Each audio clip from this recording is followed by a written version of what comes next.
नमस्कार। आप सभी का हमारे चैनल भाग्य चक्र पर एक बार फिर से बहुत बहुत स्वागत है। आज का जो विशेषांक है ये पूरी तरह से आधारित है मूलांक 8 पर।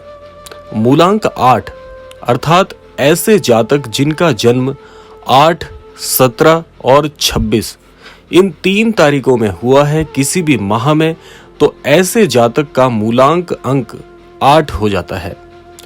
और मूलांक 8 के विषय में ऐसा कहा जाता है, ऐसी मान्यता है कि मूलांक 8 वाले जातकों को जीवन में बहुत संघर्ष करना पड़ता है। इसके पीछे कारक है मूलांक 8 का जो अंक है उस पर आधिपत्य होता है पूरी तरह से शनि महाराज का। और शनि महाराज जो हैं वो न्याय के देवता माने जाते हैं, अर्थात आपके कर्मानुसार जैसे आपने कर्म किए होंगे उसी के आधार पर आपको फल मिलेगा। तो इसीलिए मूलांक 8 पर पूरी तरह से शनि महाराज का एक तरह से आधिपत्य होता है। और ऐसे जातकों को जीवन में सफलता थोड़ी देर से मिलती है, लेकिन ऐसे जातकों की सफलता की गारंटी 100% होती है। तो इसीलिए एक छोटा सा सारांश मैंने आपको बताया है। अब बात करते हैं जून माह में मूलांक 8 वालों के लिए क्या अच्छी खबर आई है, कौन सी सावधानियां रखनी है, किस प्रकार से इस माह को आपने व्यतीत करना है। जिस प्रकार से आप जानते हैं कि जून माह अब प्रारंभ हो चुका है।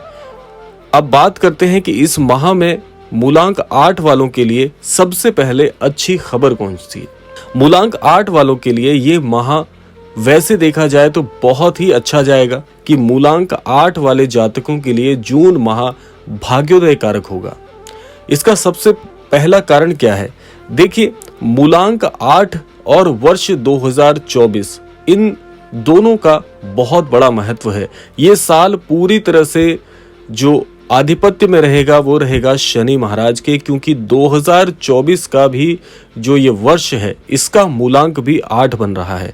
तो मूलांक 8 वाले जितने भी जातक हैं वो सारे जातक वर्ष भर श्री हनुमान जी और श्री शनि महाराज जी की छत्र छाया में रहेंगे। तो इसीलिए जैसा मैंने आपको बताया, वाक्यानुसार एक बात आप सभी को समझ में आ जानी चाहिए कि जितने भी जातक हैं जिनका मूलांक 8 है, ऐसे जातकों को वर्ष भर श्री शनि महाराज की और श्री हनुमान जी की आराधना अवश्य करनी चाहिए।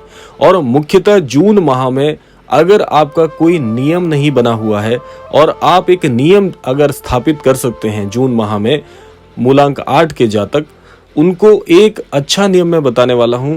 वो नियम क्या रहेगा कि आप प्रत्येक शनिवार को नजदीकी शनि मंदिर में जाकर शनि महाराज जी की आराधना करें। उनको आप तेल चढ़ा सकते हैं सरसों का, इसके अलावा काले तिल चढ़ा सकते हैं, आराधना कर सकते हैं। पूरे सप्ताह में केवल एक दिन की बात है, और यदि रोजाना कर सके तो इससे अच्छा कुछ नहीं होगा। और जून माह में यूं मान के चलिए आपके जितने भी बड़े ग्रह हैं वो सारे बड़े ग्रह से आप लाभ अर्जित कर सकते हैं। बहुत ही अच्छा धन का क्षेत्र इस माह में देखने को मिल रहा है।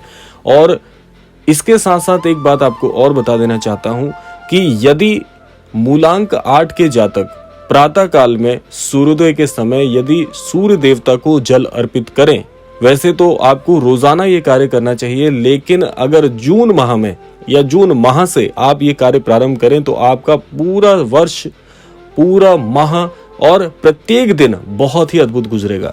क्योंकि इस माह में देखा जा रहा है कि यदि आपने किसी व्यक्ति को उधार दिए हैं, यानी कि आपने किसी व्यक्ति को धन उधार दिया है या कोई भी चीज उधार दी है, तो ये माह में आपके पास दिया हुआ धन जो कि उधार स्वरूप में गया हुआ है वो आपके जीवन में वापस आएगा।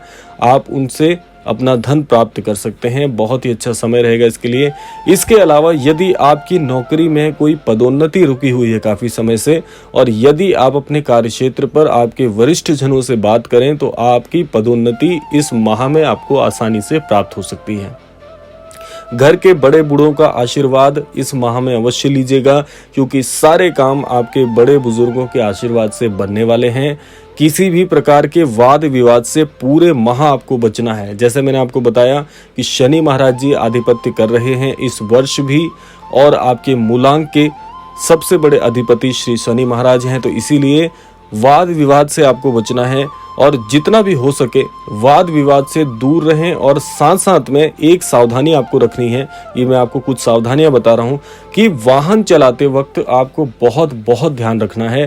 पूरे वर्ष भर अगर आप वाहन स्वयं चलाते हैं तो इसके लिए आपको ध्यान रखना है कि गति पर नियंत्रण रखना है। किसी भी प्रकार की चोट दुर्घटना से बचने के लिए आपकी गति पर बहुत ही अच्छा आपका नियंत्रण होना चाहिए। साथ साथ में एक चीज आपको और बता दें कि आपकी किसी चीज के खो जाने का, गुम हो जाने का बहुत भय रहेगा इस माह में। तो अपनी जो भी आपकी चीजें हैं जिनको बहुत ही आपको ध्यान से रखने की आवश्यकता इस माह में इंगित किया जा रहा है। इसके साथ साथ धन का आपको उधार देने से दूसरों को बचना है और किसी भी प्रकार के ऋण को आपको भी किसी से नहीं लेना है।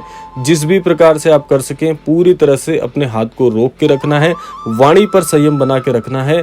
और एक चीज का ध्यान रखना है कि आपको किसी भी प्रकार के नशीले पदार्थों से इस माह दूर रहने की हिदायत दी जा रही है, क्योंकि किसी प्रकार के विषाक्त पदार्थ से आपकी तबीयत खराब होने के थोड़े बुरे प्रभाव बन रहे हैं। तो इनसे बचकर आपको रहना है।